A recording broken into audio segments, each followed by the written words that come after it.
दोस्तों, हम पढ़ रहे थे संख्या पद्धति। संख्या पद्धति में हमने कल जितनी भी प्राकृत संख्या है, पूर्ण संख्या है, सम संख्या के बारे में हमने पढ़ लिया था। अब आज हम पढ़ेंगे भाज्य और अभाज्य संख्याओं के बारे में, और स्थानीय मान और जातीय मान क्या होता है, इनके अंतर्गत हम जानेंगे। तो पहली संख्या हम लेते हैं भाज्य संख्या, जो कि भाज्य संख्या क्या होती है।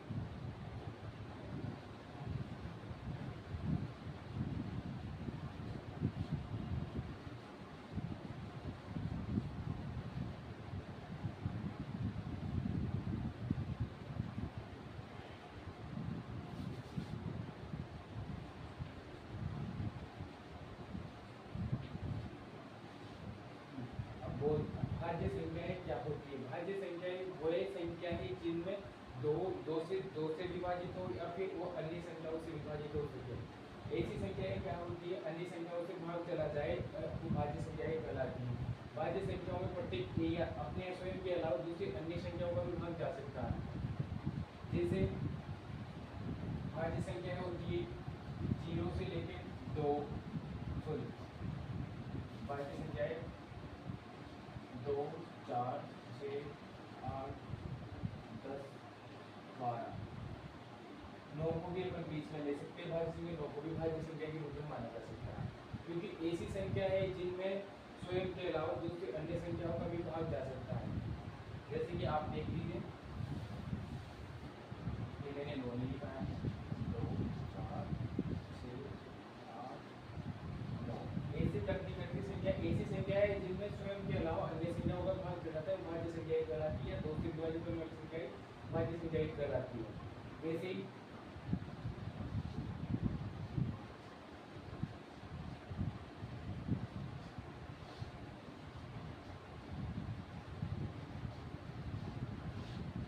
अभाज्य संख्या है। अभाज्य संख्या होती क्या है?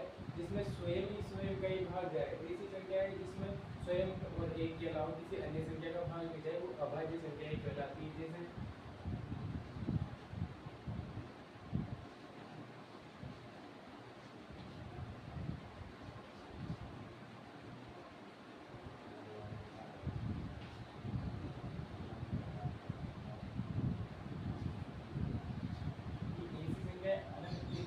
चलती जाती है, जैसे कि 1 है, 3 है, 5 है, 7 है, और ये 7 है, 11 है, 13 है, 19 है।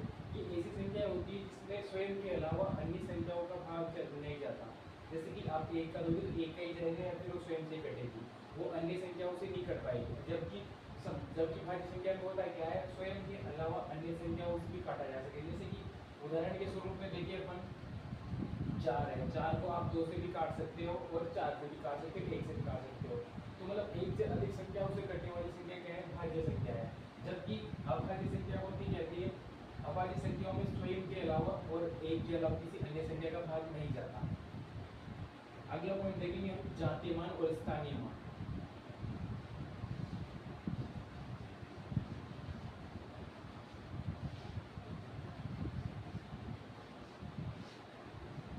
जातीय मान क्या होता है? जातीय मान में मतलब जो संख्या का स्थान होता है उससे अलग हटके है ना संख्याओं को निर्धारित किया जाता है। जैसे कि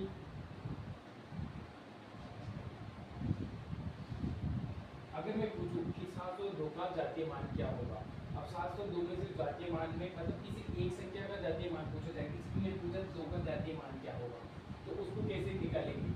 मैंने पूछा 7 का जातीय मान क्या होगा, मैंने पूछा 0 का जातीय मान क्या होगा। ऐसी कोई सी भी कितनी भी बड़ी संख्या हो, जैसे कि 2, 0, 7, 5, 7, ये संख्या है।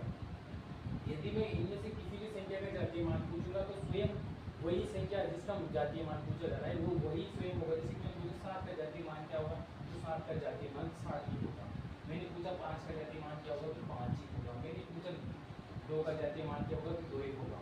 तो मतलब ऐसी संख्या है जैसे कि स्थान के स्थान जो, जैसे कि अभी स्थानीय संख्या में क्या होता है, स्थान के आधार पर वो संख्याएं ज्ञात की जाती है, जबकि जातीय मान में स्वयं संख्या जो संख्या होती है वही जातीय संख्या मानी जाती है।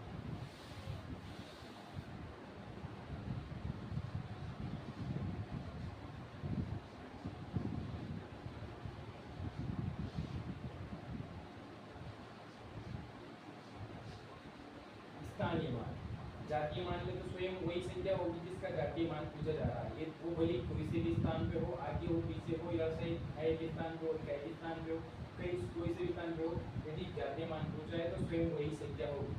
जबकि स्थानीय मान में क्या होता है, स्थानीय मान में स्थान तय किया जाता है।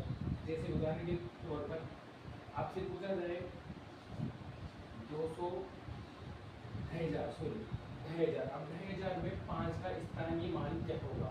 अब 5 का स्थानीय मान पूछा जा रहा है, जबकि अपन ने क्या किया था, जातीय मान में तो स्वयं पूछा जा रहा था तो 5 का 5 था अपन, लेकिन अब ऐसा नहीं होगा। अब स्थानीय मान पूछा है तो इसका स्थान क्या है, कैसे कैसे गिनेंगे अपन, इकाई इकाई सैकड़ा, यानी सैकड़ा यानी 100 के स्थान पे, तो 5 को ऐसा का ऐसा लिखेंगे 5 गुना 100। अब 5 को जब 100 से गुना करेंगे तो कितना आएगा, टोटल 500। तो ये 500 ही अपना क्या होगा, इसकी स्थानीय मान होगा। ऐसी कोई सी भी संख्या हो, स्थानीय मान में इकाई है कि अंकों से आगे चलते हुए संख्याएं ज्ञात की जाती है। यदि आपसे पूछा जाए 2 का स्थानीय मान क्या होगा, तो इकाई इकाई सैकड़ा 1000 पे आ रहा है, आप 2 को 1000 से गुणा कर दीजिए। 2 को 1000 से गुणा करने पर 2000 प्राप्त होगा। ये आपका स्थानीय मान हो जाएगा। ये संख्या अपन ने पढ़ी, शुरू से अपन संख्या पद्धति में सम विषम अभाज्य भाज्य पूर्ण संख्याएं प्राकृत संख्या, ये सभी संख्याएं पढ़ी। अब अपने पास बची एक परिमेय संख्या है।